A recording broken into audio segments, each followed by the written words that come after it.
Eu sou Tânia Celeste Matos Nunes, trabalho na Fiocruz, onde cheguei há quase 30 anos e onde venho desenvolvendo trabalhos na área de educação, na área de trabalho e educação. Hoje trabalho num projeto de avaliação do Lato Sensu, que sempre foi o meu foco maior de trabalho, né? O Lato Sensu na educação, na saúde. Para mim é um trabalho maravilhoso, necessário, e reflete essa observação várias histórias que eu vivi durante minha vida profissional, né? Essa vida profissional é uma vida bastante rica, né? Eu diria que eu tenho muita alegria, né, de ter permanecido na área. Eu cheguei nessa área em 1977, quando estava grávida da minha primeira filha, né, estava, portanto, com 40 anos, e dela não saí mais porque me apaixonei por todos os desafios que ela trazia, né? Tive momentos de muitas alegrias, né, e de muitos desafios, né? Não sou capaz de me lembrar de tristezas. Eu acho que sempre cultivamos uma convivência com o coletivo. E eu acho que no Brasil, nos últimos 40 anos, nós tivemos a felicidade de vivenciar um movimento dentro da saúde coletiva, do qual eu fiz parte, e acho que esse movimento ele nos impulsionou, ele nos inspirou e nos inspira até hoje, né? De alguma forma, somos filhos de uma formação que se fez no trabalho, né? Filhos de uma... E falo de muita gente, né, que hoje ainda milita, né, batalha dentro da saúde coletiva com a mesma vontade de acertar e de avançar que tínhamos nessa década de 80 e desde a década de 70. Acho que gostaria de destacar com muito vigor, né, o momento da 8ª conferência, e que dele resultou a primeira conferência de recursos humanos, se sucedeu à 8ª conferência. Essa primeira conferência, ela foi também para mim uma experiência fantástica, né? Já tínhamos vivenciado o PIAS, já tínhamos vivenciado o Larga Escala, já tínhamos vivenciado várias outras organizações de disciplinas do campo da saúde coletiva por dentro da Abrasco, por onde também eu passei um período na diretoria da Abrasco, na primeira metade da década de 80, e então estávamos, portanto, na segunda metade da década de 80, né? E a primeira conferência era uma oportunidade de organizarmos o campo, né, situarmos onde estávamos, né, entender um pouco todo o movimento que se passava de expansão do sistema de saúde e olhar para frente, né, desenhando estradas, desenhando possibilidades e principalmente juntando gente. Eu gosto muito de juntar gente. E a primeira conferência de recursos humanos foi uma oportunidade ímpar, porque nesse momento eu era secretária de Recursos Humanos do Ministério da Saúde. Era uma estrutura ainda acanhada em relação ao que é hoje, mas tínhamos uma vinculação muito forte dentro da Secretaria-Geral, onde estava José Alberto Hermógenes de Souza como nosso secretário, um entusiasta da área, ainda chamada naquela época de Recursos Humanos, e estávamos, portanto, eu digo grávidos, né, de vontade de que nascessem vários filhotes disso. Por coincidência, eu estava grávida da minha segunda filha, também nesse período. Ao chegar em Brasília, eu fiquei grávida dessa minha filha no meio dessa gravidez de ideias e vontade de caminhar para um sistema único de saúde, como com o tempo nós fomos estruturando. Então, a primeira Conferência de Recursos Humanos, como eu dizia, ela foi estruturada com companheiros, né? Tínhamos uma comissão interinstitucional, onde trabalhávamos nós da Secretaria de Recursos Humanos, né? Aí entendido uma equipe bastante interessante, a Joana Azevedo, o Geraldo Luquezzi, o Oviromar Flores, principalmente a Romilda, né? E mais algumas pessoas. Tinha também uma equipe do MEC, que era mais ligada ao secretário-geral do MEC, a secretaria-geral deles, do MEC. também o grupo da OPAS, né, onde estava nosso querido companheiro Roberto Nogueira e também Paranaguá, e nos juntamos também ao grupo da ENSP, onde estava Paulo Bus, com toda a sua experiência, também da Abrasco, porque ele foi secretário executivo da Abrasco durante muito tempo. Então, assim, eu acho que era uma equipe imbatível, né, essa equipe que se estruturou. Primeiro, porque todos eram muito fraternos, né? Segundo, porque todos eram muito estudiosos. Terceiro, porque todos eram muito institucionais, né? Então, nós queríamos nos juntar para construir algo desafiador. E a gente, nesse momento, tinha um impulso também de vários movimentos da OPAS, que já vinham desde a década de 50, e nós fomos trabalhando com esses movimentos.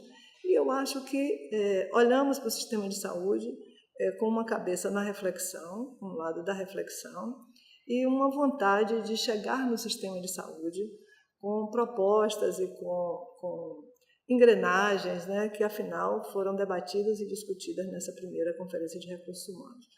Eu acho que ela teve mais de 600 pessoas, né? Para aquele momento foi uma conferência bastante concorrida, tinha pessoas de universidades, veio aqui o pensamento da educação médica também, o pensamento da educação e enfermagem, eram as duas áreas ainda que eram mais desenvolvidas naquela época, e também toda a área da gestão do trabalho e da educação na saúde, que vinha com muita vontade de encaminhar processos e projetos que já vinham sendo gestados por dentro dos nossos grupos, né? O grupo de Minas Gerais, onde estava o Chico Campos, o Sábado Girardi, né? E outros mais, alguns mais jovens, outros mais velhos, as residências, quer dizer, era uma temática que ao fim e ao cabo, ela foi constituindo junto com outras, né? Depois vieram os mestrados, depois vieram os doutorados, vieram os mestrados profissionais. Quer dizer, todo esse campo da educação na saúde, ele nasce ali com larga escala, né? Com Isabel dos Santos, Ana Galvão, nos impulsionando e nos inspirando sempre, e até hoje acontece essa inspiração, né? E fomos como que juntando peças de um quebra-cabeça que tinha um pano de fundo, tinha uma politização muito grande, nós todos queríamos, naquela época a gente queria mudar o mundo, né? E como a gente tinha um foco no sistema de saúde, a gente queria mesmo construir algo que fosse consoante com aquele momento e com as ideias de reforma sanitária que também vinham sendo gestadas com o SEBS e com o Abrasco. Bom, a primeira conferência foi um sucesso, né? Tivemos esquadrinhado, desenhado, delineado um campo que nos inspirou durante muito tempo e nos inspira até os dias atuais, a ponto de informar as bases da criação da própria Secretaria atual, né, de Gestão do Trabalho e Educação na Saúde. Né? Na verdade, esse grupo que se juntou em algum momento, com algumas perdas, outros acréscimos, pessoas jovens que sempre vão chegando. Nesse momento, acho que de uns 5 anos para cá, fizemos uma boa renovação, com pesquisadores da ENSP, com pesquisadores do ISC, dentro do próprio GT de Trabalho e Educação, que surgiu por iniciativa de Maria Helena Machado no Congresso da Abrasco em Recife, mas que foi sendo cuidado pelos outros coordenadores.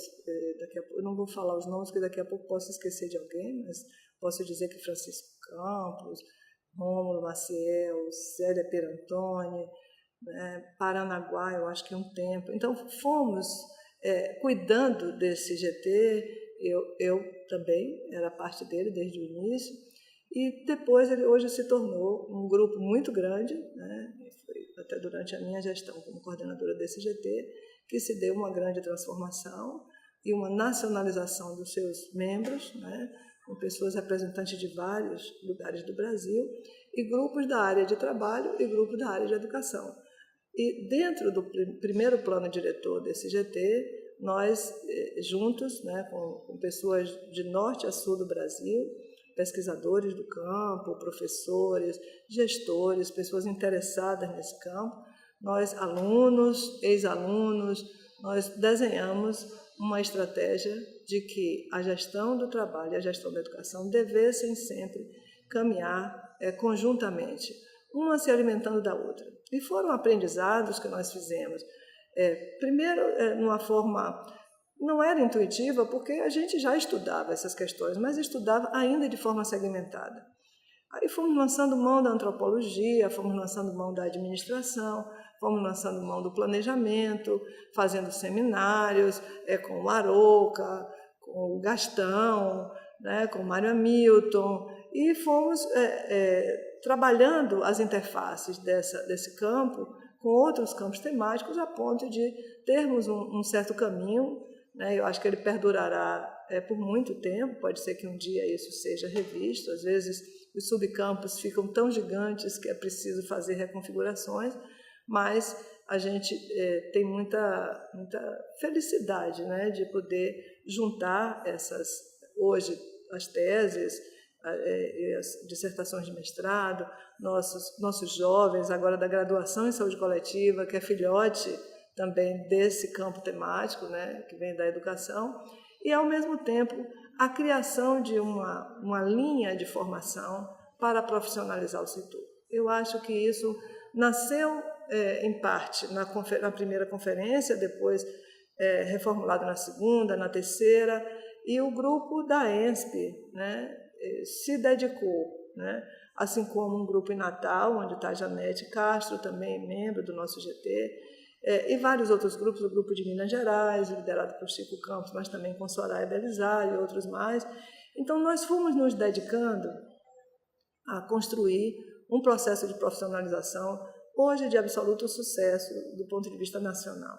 Formamos quadros para as secretarias de Estado, formamos quadros para os ministérios, formamos quadros para os municípios, formamos quadros para outros países, né? Porque o CADRU, chamado assim nacionalmente, né, que era um curso de desenvolvimento de recursos humanos, ele também se internacionalizou por um esforço também muito grande da OPAS, aí jamais pilotado pelo Paranaguá, com a ajuda também da ENSP. Eu fiquei um tempinho, e depois eu tive que sair por outras atividades, e o grupo de recursos humanos da ENSP, né, foi quem assumiu, através de Neuza Moisés, que junto com Maria Helena Machado são duas grandes lideranças desse processo. E hoje o ProjeSUS é um sucesso, né? Continua recebendo novas turmas, continua reciclando e melhorando os mais antigos, é um ambiente de discussão, né, e de pesquisa, está sempre alimentado pelas pesquisas que também esses grupos em todos os lugares realizam, né? Já em Recife temos um grupo também importante, liderado pela Kátia e outros companheiros. Então, creio que todo esse trabalho que foi feito através de um movimento, primeiro me formou para pensar que a vida é um movimento e a vida do trabalho é um movimento. E que se a gente faz dessa forma, a gente configura as redes, a gente configura novos objetos, né? A gente enlaça pessoas diferentes, com histórias de vida diferentes, com culturas locais diferentes. E foi esse tipo de postura que ela impregnou, né, o nascimento da Abrasco, que ficou par e passo com a nossa construção por dentro do aparelho de Estado, que foi também uma sabedoria brasileira, né, desse grupo da reforma sanitária, né, de que esse movimento devesse, né, se impregnar. E aí eu acho que o Sérgio Arouca teve uma importância enorme, né, da forma firme, né, embasada teoricamente e fraterna que Sérgio Arouca nos coordenava. E não quero me esquecer de Eleutério Rodrigues Neto, que foi outra pessoa que lá nas AIS e na própria Secretaria do Ministério também nos inspirou bastante. De modo que eu acho que eu chego há muitos anos nesse trabalho, né? Acho que tenho hoje 40 e poucos anos de trabalho, né, dentro desse campo, e sou muito feliz de às vezes ser chamada de dinossauro, às vezes eu mesmo me designo assim, me nomeio, né, de dinossauro, mas sou uma dinossauro muito feliz, né, porque eu acho que quando a gente olha a vida do trabalho dessa forma, né, as pessoas perguntam assim, Isabel dos Santos me dizia, Tânia, por que você só trabalha com amigos? Aí eu digo assim, disse para ela, assim, porque eu gosto de gente. E acho que não é tão bem assim.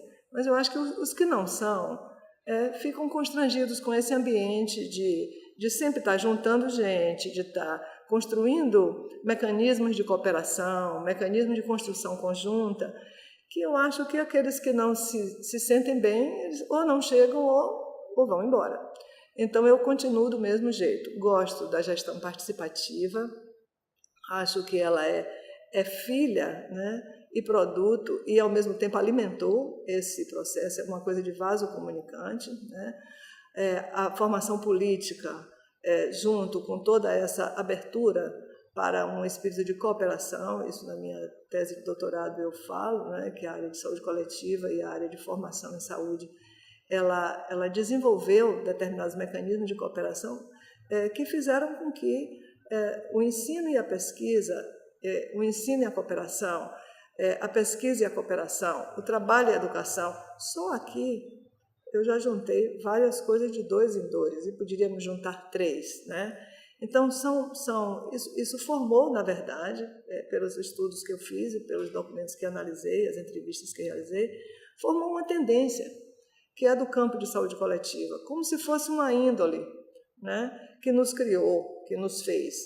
E a última dessas inovações é a graduação em saúde coletiva, que temos nos esforçado muito para que esse espírito também acolha os nossos jovens, né, da graduação em saúde coletiva, e já acolheu. E eles trazem toda a sua capacidade de se conectar da forma que a juventude, depois dos anos 2000, né, essa juventude se conecta, né, a conectividade já é uma categoria nova e forte, né, eles trazem o jeitinho deles e nós vamos com o nosso jeitinho, fazendo, organizando, dessa forma, de modo que são valores que formaram uma cultura, eu acredito. E essa cultura fez com que nós pudéssemos multiplicar muito as atividades que fizemos e principalmente do ponto de vista de encantar as gerações que se seguiram. Aí eu quero falar um pouco desses outros anos que se seguiram. Eu acho que tem também um trabalho, né, que foi muito organizado pela Rita Sório, né, que hoje está fora do Brasil, num trabalho internacional no Banco Interamericano de Desenvolvimento. Ela foi a coordenadora, mas a grande artífice disso tudo se chamou Isabel dos Santos. Ela nos inspirou, né, lá no projeto Larga Escala, depois ela veio nos inspirar no Profai, né? Então surgiu o Profai, que fez um movimento interessantíssimo com a enfermagem, né? Se ligou com a ENSP, que também fez a formação de enfermeiros, né? Portanto, não era só a formação dos auxiliares de enfermagem, e deixou para as escolas técnicas um legado muito importante. Essas escolas técnicas já são frutos dessa articulação, né? Eu tive a oportunidade de ser eleita e depois reeleita diretora da Escola Politécnica aqui na ENSP. Depois de trabalhar nos cursos descentralizados durante algum tempo na ENSP, eu fui chamada para dirigir o Politécnico, me submeti à primeira eleição, depois à segunda eleição, e fiquei durante 7 anos nessa atividade. Logo na primeira eleição, retomamos, eu e Isabel dos Santos, uma conversa, né? Porque já estávamos com muitos movimentos e muitas atividades, e o Larga Escala já tinha formado facilitadores e formadores no Brasil inteiro, que foram estratégias que a gente traçou enquanto estávamos ainda vivendo um pouco na ditadura e não tínhamos uma área muito nítida, então nós nos juntávamos com o materno-infantil, então o recurso do materno-infantil formava nos estados e municípios, tudo ideia de Isabel dos Santos, junto comigo, com Joana, com Roberto Nogueira, para que as coisas pudessem caminhar. Nós não fomos, a minha geração, ela não é de se paralisar, ela gosta de ver as coisas fluir. E encontramos na política e nessa forma de conviver dentro das instituições uma forma de dar vazão a essa capacidade de inovação e capacidade de empreendedorismo, né, que eu acho que é um tema que o setor público devia explorar mais. Ele não é um tema do setor privado, ele é um tema que o setor público precisa dele, né, que em algum momento empreendemos com uma base política Hoje temos essa base política, mas temos também outros fatores que nos impulsionam para que a gente possa empreender de forma permanente. Então, no Politécnico, fizemos uma aproximação muito maior com os serviços, né? Isabel dos Santos me ajudou. Eu devo dizer que essa reunião foi num quarto do hotel lá em Copacabana. Eu acho que essas coisas também precisam ser ditas. Foi uma coisa carinhosa, sabe? Sentamos as duas juntas e conversamos muito sobre os caminhos que a formação de nível técnico precisava caminhar e conversamos sobre a possibilidade, então, de fazer livros, de seguir com os cursos numa determinada direção e aproximar esse campo mesmo do serviço de saúde. E assim fizemos belíssimos trabalhos, né? Não só no Profai, mas também no Proformar, que é fruto dessa época. Criamos a Rede Internacional de Escolas Técnicas, que foi a partir de uma reunião da OPAS, e que ainda estava pensando muito na enfermagem, mas queria muito expandir para as outras áreas, e nós levamos, nós do Brasil, né? Inês Martins, era minha companheira vice-diretora da escola, também participou desse trabalho, a Rita Soria também, Isabel Lamarca. Então, fomos conversando com a OPAS e com os outros países que tinham uma forma de se organizar em rede.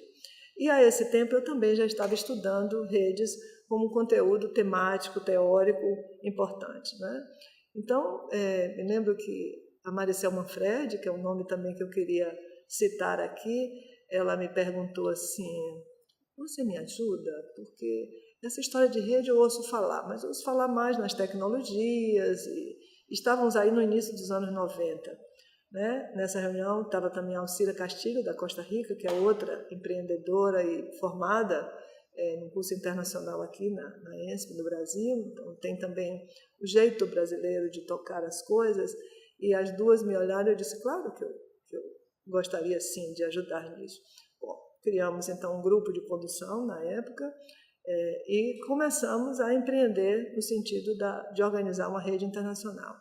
Bom, a reunião seguinte foi em Cuba, e eu levei um texto e fiz uma exposição um pouco mais estruturada para todos, texto que também me ajudou na estruturação da rede brasileira, né? E que é de Márcia de Oliveira Teixeira, esse texto, é fantástico. Né? Então, sentamos lá em Cuba, só que Maricel Manfredi, ela estava perto de se aposentar da OPAS, mas ela era tão inquieta que ela já chegou completamente reformulada do ponto de vista dos estudos. Ela já tinha vários textos, várias entradas na internet, ela conseguiu várias coisas, e eu fiz minha exposição de modo que ela também interagiu muito. E muito rapidamente, antes dela aposentar, porque faltava pouco tempo, ela surpreendeu os colegas da OPAS de Washington, estou falando aqui da OPAS de Washington, com uma série de produtos, de livros, de textos compartilhados entre países, de visitas técnicas, de trabalhos de pesquisa que fizemos na Colômbia, trabalhos em Cuba. Então, ela levava para a OPAS de Washington uma vitalidade desse trabalho das redes feito no âmbito dessa rede internacional. Bom, precisávamos organizar a rede nacional, porque já tínhamos uma internacional bastante ativa, né? E as bases estavam mais ou menos formadas. Utilizamos o mesmo pensamento de um grupo de condução aqui no Brasil e fomos organizando determinadas bases, interagimos com o Ministério da Saúde aí pelos anos 90, tinha uma ênfase naquela época muito maior no ensino médico, nesse período, e tivemos que ir garimpando formas e valores e projetos para que a gente criasse a rede internacional, ou a rede nacional de escolas técnicas. Daí, o momento seguinte foi o Profai. Esse mesmo grupo, né, que estava na época na Secretaria de Recursos Humanos, que tinha aquela ênfase toda na educação médica, na época, na Secretaria Maior, né, que era uma Secretaria de Políticas, eu creio. Eles foram acolhendo o Profai, né, que vinha de uma Secretaria de Investimentos. Na verdade, o Profai nasceu na Secretaria de Investimentos e a Secretaria de Recursos Humanos acolheu, então, aqueles frutos, né, que foram dados pelo Profai, que era um grande projeto de financiamento internacional. Aí, nesse projeto, consolidou o perfil de escolas técnicas, porque vínhamos ainda com centros de desenvolvimento de recursos humanos e dentro dele os centros de formação do nível médio, né? E com esse projeto Profile nós podemos profissionalizar, né? Vender essa ideia de profissionalização e construir as escolas técnicas como projeto, com financiamento próprio, né, para amparar a formação de quadros para a força de trabalho dos estados e dos municípios. De modo que essa história também ela é muito importante, porque não adiantaria termos feito muitos cadrus, né, formar pessoas que entendessem da área de recursos humanos e que, depois de um tempo, ela passou a ser chamada área de trabalho e de educação, né? Nós fizemos a reformulação desse conceito, né? E transitamos hoje com essa configuração, né? Não adiantaria nada se tivéssemos formado quadros e não tivéssemos movimentado, mais uma vez, a formulação de projetos de formação de pessoas que, desde o nível médio, passando pelas especializações para o pessoal do serviço, os mestrados profissionais e os doutorados, né, a gente não teria uma liga, né, uma conexão entre a área de trabalho e a área de educação tão fantástica como temos hoje. Acabamos de realizar agora em Recife, em Natal, no Congresso de Políticas, um simpósio onde pudemos revisitar o campo, né? Foi no Dia do Trabalho, inclusive, e essas questões todas sendo discutidas de uma forma mais contemporânea e tirando filhotes para que a gente possa, nos próximos anos, também continuar trabalhando. Assim a gente trabalha nesse campo de trabalho e educação, né? O GT de Trabalho e Educação da Abrasco tem sido incansável. Hoje ele é liderado pela professora Isabela Cardoso, diretora do Instituto de Saúde Coletiva, mas principalmente a liderança Instituto de Saúde Coletiva da Bahia, principalmente a liderança de trabalho e educação daquele estado, né, já com jovens como Lili, Catarina, ela já tem outras pessoas que trabalham, sempre renovando as equipes, né, ao mesmo tempo o grupo daqui da ENSP de Recursos Humanos também trabalhando muito, acho que ainda se chama Recursos Humanos na estrutura da ENSP. Também o grupo de Natal, também o grupo de Minas Gerais. Então, essa vitalidade toda, o de Recife, né, ela se reflete na história e ela bebe na história para que possa avançar para os novos tempos, né? Nos anos recentes, temos aí a temática da acreditação de cursos, né, que também foi desenvolvida no âmbito do GT, em consonância com a rede de escolas da Escola Nacional de Saúde Pública. E foi tudo isso construído com uma ajuda internacional do grupo de Rennes, na França, né? Christian Chauvinet era o professor, a liderança, hoje até já está retirado, como eles chamam os franceses, mas uma pessoa fantástica que nos ajudou muito a construir, com a ajuda o entusiasmo de Luiz Eugênio, que na época era presidente da Abrasco. Nós construímos um mecanismo de acreditação que hoje ainda está sendo experimentado por dentro das escolas de saúde pública brasileiras, né? Já tem umas 4 escolas acreditadas, 3 ou 4, e esse projeto é um projeto muito bonito. Convive com outras matérias de avaliação. Hoje, por exemplo, a Fiocruz, ela acabou de ser credenciada pelo MEC e trabalha com o sistema de avaliação que é do MEC. Mas é também muito interessante, esse é o trabalho que hoje eu me dedico, né? E ele foi feito na Fiocruz de uma forma bem participativa, né? Todas as unidades, as pessoas da arquitetura, as pessoas da nutrição, todos contribuíram para a formulação de um plano de desenvolvimento institucional para que essa avaliação pudesse refletir tudo aquilo que o ensino e o trabalho mobiliza por dentro da instituição. Eu acredito que eram as principais coisas que eu gostaria de dizer nessa primeira conversa com vocês, né? Dizer da minha felicidade, talvez tenha me esquecido de alguma coisa importante. Sim, já me lembrei que eu também fui diretora de Recursos Humanos na Bahia. Isso antecedeu a minha ida para o Ministério da Saúde, né? Foi aí, final dos anos 70 e início dos anos 80, né? Onde, no Brasil, a OPAS estruturou um projeto chamado PREPS, né? Ele tinha a sigla de PREPS, que trabalhava no sentido de buscar as bases para que o sistema de saúde pudesse se expandir, né? E trabalhou junto com o PIAS, né? Também dentro da organização do sistema de saúde.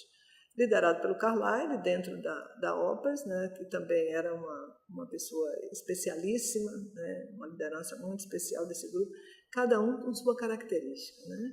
O César Vieira passou a trabalhar com os estados, o Francisco Salazar e vários outros, eles iam levando, e a Isabel dos Santos, e aí vinham os cursos, a Isabel em Recife, 15 dias com a gente, trabalhando nas bases de formulação da formação em enfermagem, da formação também de quadros.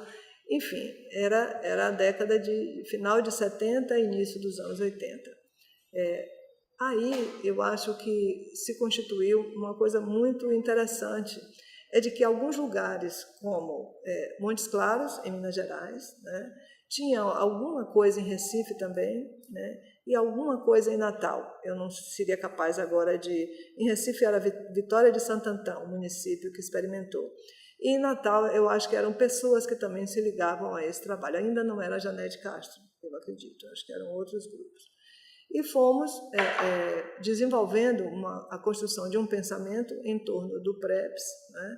Havia um financiamento importante nesse período, e os cursos básicos de saúde pública, regionalizados de saúde pública, eles entraram também nessa configuração do PrEPS, a partir da ENSP, mas se espraiando nacionalmente pelo Brasil, né? Vocês vão vendo que vão se sequenciando as coisas das parcerias, as coisas do sentido de cooperação, né? E por dentro disso a gente lutando contra a ditadura, né? Está sendo interessante ver agora a série nova, né, que está passando na televisão, e revisitar o jeito que lidávamos com isso, né? O que podíamos falar, o que não podíamos falar, onde podíamos fazer coisas, onde não podíamos, mas o setor saúde ousou. O setor saúde tinha lideranças fortes, eu acho que destacaria Eleutério Rodrigues Neto mais uma vez, destacaria o Baroca, destacaria o Roberto Nogueira, destacaria o jeito manso do Carlyle, que sabia juntar gente, né? E algumas pessoas, como Mozart de Abreu e Lima, não posso deixar de citar, que estava no aparelho de Estado e acolheu várias experiências na área de recursos humanos, a Lia Fanuc, que fazia todas as reuniões, os encontros, e nós íamos nos juntando, de modo que vivenciamos esse período com um certo fortalecimento. Então, eu coordenava o grupo da Bahia, né, que já foi fruto desse trabalho feito em consonância, a Secretaria de Estado com a OPAS de Brasília, né, e tínhamos toda uma ajuda, uma colaboração. Eu tive o luxo de ter, durante um ano, trabalhando nesse Centro de Recursos Humanos, uma pessoa chamada Hortência Urpia de Holanda. Hortência passou um ano com a gente na Bahia, reconfigurando todas as propostas de curso de formação que a gente tinha, com um trabalho de campo fantástico, porque ela tinha essa vontade, ela fazia sempre tudo, como dizem os portugueses, no terreno, né? Ela nos levou lá para o interior, e lá fomos viver, a partir de uma unidade de saúde, como construir, entender as relações que se passavam ali e como construir novos currículos para a formação do pessoal de nível médio. Esse trabalho antecede o larga escala, né, como estrutura, e eu acho que todo esse ambiente beneficiou muito esse trabalho. Dele também participou uma pessoa que eu faço questão também de fazer um agradecimento público, que se chama Edith Mata Machado, que é uma educadora de Minas, né? Trabalhava muito junto com Hortência, e ela foi também para a Bahia para fazer as finalizações e as organizações dos currículos. Ela e Hortência trabalhavam muito bem dentro do nosso grupo de trabalho, que era grande, né? É um grupo muito criativo até hoje, de muitas pessoas, nem vou dizer o nome, que eram 40, na verdade, de nível superior tínhamos 40, e mais 60, era um centro de recursos humanos Gutoso. Tivemos a oportunidade de organizar o primeiro concurso público, né, em 1979, também lá na Bahia, por um desafio do secretário, que era um ex-diretor da Faculdade de Medicina, muito progressista, num governo muito duro, na época de Antônio Carlos Magalhães, mas ele era um progressista, e ele dizia assim: o futuro dessa secretaria são vocês. tínhamos na época 27 anos, 29 anos, 25 anos, éramos muito novos, né? Mas ele dava corda para a gente experimentar o que a gente hoje chamaria de inovações. E esse concurso público foi um desafio enorme, com as bancas, com os professores mais velhos das cadeiras da medicina, em várias especialidades, da nutrição, da farmácia, e ele dando o aval, porque ele era uma liderança médica muito importante no Estado. Então, ele dava o aval para todas aquelas dificuldades que surgem com as corporações e tal. E aí aprendemos a fazer concurso público com esse jeito, né? No último dia, nós trabalhamos a noite inteira, às 7 da manhã fechamos todas as avaliações e as bancas, né, os grandes nomes que tinham feito as primeiras avaliações e nos entregue todos as totalizações parciais, e nós fizemos as gerais, e eles vieram às 8 horas e nós apresentamos todo o trabalho final, quer dizer, toda a classificação do concurso, que era a finalização de um processo muito inovador e muito rico, o casamento de pessoas que estavam no aparelho de Estado, jovens, que se empoderaram, né, de uma responsabilidade, porque nós sabíamos que concurso público era uma coisa cidadã, que não podia mais continuar com indicações, coisas políticas apenas. E o Dr. Jorge Novis, que era o nosso secretário, ele disse assim: eu não vou compactuar com isso de ficar eternamente com esse tipo de mecanismo. Nós vamos fazer o primeiro concurso. Foi em 1979. Tinha 1.300 candidatos, né? E um pouco mais na frente fizemos outro que só de auxiliares de saúde tinha 40 mil. Então, essas vivências, né, eu estou falando desses números todos, né, que essas vivências de dirigir um órgão de recursos humanos do Estado, que na época era recursos humanos mesmo que chamava, né, na verdade era um centro de desenvolvimento de recursos humanos. Nós não queríamos a parte de pessoal. A gente achava que a parte de pessoal era muito cartorial e nós não queríamos.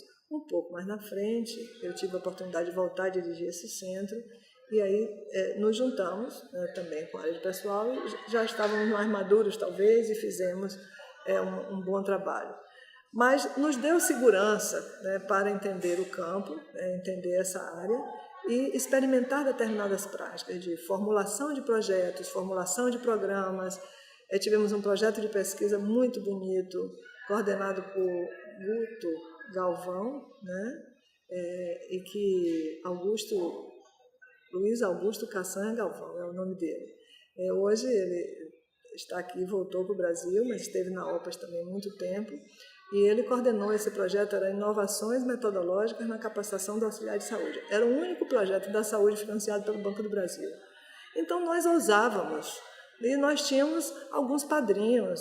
O Baldo Dantas era um secretário, depois foi o Zé Hermógenes. O Baldo Dantas conseguiu esse financiamento no Banco do Brasil, e nós pudemos fazer, então, uma experimentação da qual o Arouca participou, da formulação do marco teórico, que nós brincávamos: cadê o marco teórico? Cadê o marco teórico? Nós e ele, Arouca, brincávamos assim, e ele chegou e nos ajudou a configurar o marco teórico, que foi alimentando também o pensamento da formação técnica, né, em saúde no Brasil. Então, todas essas experiências juntas, o concurso público, depois o CADRU, e o CADRUzão, que juntava todos os CADRUs. Uma vez na Bahia juntamos um encerramento com uma semana com todos os CADRUs de todos os estados. O Chico Campos era o coordenador, com aquela grandeza dele toda, aquele jeito bastante animado, era o coordenador geral, e fizemos esse encerramento. Então, nós fomos aprendendo a fazer coisas micro, coisas macro, coisas que eram locais, coisas que eram nacionais, né? A não nos sentir inibidos porque éramos do Estado, porque éramos do serviço, não éramos da universidade, porque com a universidade nós sentávamos com o professor Jainilson Paim, com o professor Sebastião Loureiro, com a professora Joselita Macedo, e pensávamos, o professor Naumar de Almeida Filho, pensávamos tudo isso como irmãos de pensamento, porque eles tinham todo um desenvolvimento da formação, mas nós tínhamos a prática, a ponto de sermos hoje. Eles são professores talvez diferentes dos outros professores, e nós fizemos dentro da área de trabalho, né, da gestão do trabalho, uma forma de de entender que a gestão precisa de inteligência. Você não pode viver de despachar processo, né? Às vezes me preocupa que a gente, na organização de planilhas, a gente se perca da alma. A gente precisa trazer a planilha como instrumento. Nós precisamos trazer o desenvolvimento dos projetos, né? Fazer um planejamento com alma. Nós não podemos nos perder nos dados, porque senão vira o planejamento do controle, que nós lutamos na década de 80 contra a estruturação desse pensamento. E impregnar os nossos alunos desse tipo de pensamento, que na área de gestão do trabalho e da educação foi fantástico, né? Nós tínhamos, sim, um balizamento, né? O que era da universidade, o que era das secretarias, o que era do Ministério da Saúde, né? O que era da OPAS. Fizemos reuniões intensas, toda quinta-feira reunia o grupo da OPAS com o grupo da secretaria, quando eu fui secretária. E eram reuniões maravilhosas, né? Em que a gente aprendeu muito de larga escala, fazíamos perguntas com muita leveza, com muita fraternidade. Por que tal estado cresceu mais e outros não cresceram? O que será que deu certo aqui, que não deu certo ali? Então, tivemos um período muito interessante que depois nos preparou para a primeira conferência de recursos humanos, que eu já falei no início. E com isso fomos nos formando com uma confiança nas diferenças muito grande, que eu acho que é parte da gestão essencial. Você pode ter divergências, deve ter divergências. Você tem uma formação, cada um de nós tem uma formação diferente do outro. E tem grupos que representam um tipo de pensamento, outros grupos representam outro tipo de pensamento. Quando dissemos, né, no movimento de reforma sanitária, saúde com democracia, nós estávamos cunhando essa noção. Eu acho que na minha alma ela entrou para sempre. Então, todos os ciclos que eu já relatei aqui para vocês, eles foram vividos com essa alma, de que saúde e democracia devem caminhar juntos. Eu vi a sessão que finalizou a discussão de uma das PECs, que nos estruturou, essa PEC mais importante, né, da arrecadação de recursos e os tetos para o Estado, para o município, que foi na década de 90, na época era o ministro José Serra, que era o ministro, e eu vi o Eduardo Jorge na mesa, eu vi o ministro José Serra, eu vi um secretário baiano, que eu já não lembro o nome, que era de uma cidade chamada Santo Antônio de Jesus, ele era de um partido nada progressista, mas ele era um progressista. Todos estavam na mesa e tinha provavelmente algum outro, eu acho que tinha uns 5 pessoas, que na época o nosso presidente aqui da Fiocruz organizou essa sessão na Academia de Medicina, Brasileira de Medicina, para celebrar a PEC que tinha acabado de ser aprovada. E foi a expressão, a mesa era a expressão da fraternidade, a expressão de como na saúde o mais importante é a gente entender que a população precisa melhorar, que o sistema de saúde precisa melhorar. Então, muitos diferentes, desde o início da conformação do Sistema Único de Saúde, se sentaram juntos. E toda essa relação com o Congresso Nacional se deu por dentro da Abrasco, né, dentro das nossas plenárias da saúde, que a gente fazia periodicamente, com os jovens e os velhos, com os professores e os do serviço.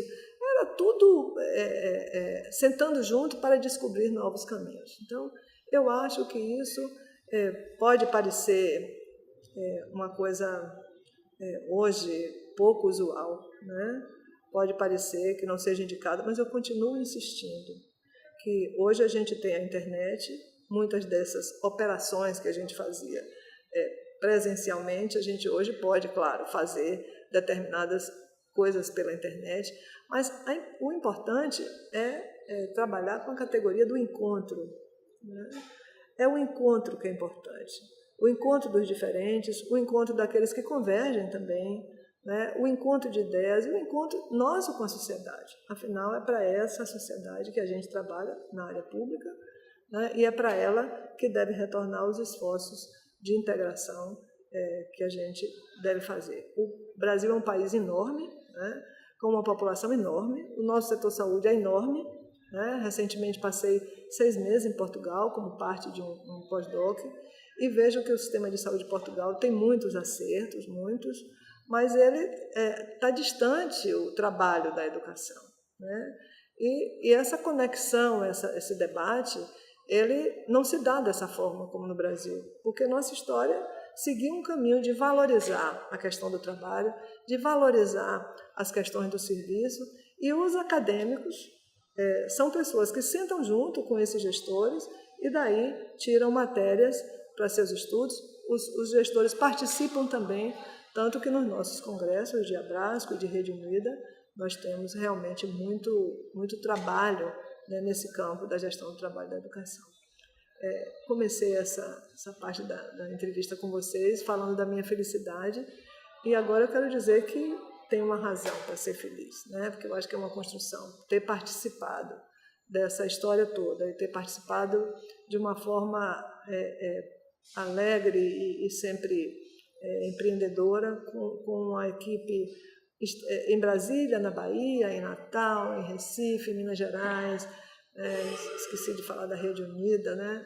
Criando e desenvolvendo a Rede Unida, Márcia Almeida, Luciana, Laura Feuerbeck, várias pessoas que passaram por essa vida de construção, e poder hoje quase que fazer um balanço, né, reflexivo, de que foi talvez essa forma o segredo de tantos avanços num período que não é tão longo, né? Para a história, esse período não é tão longo, mas de muitos frutos, principalmente para receber novas gerações.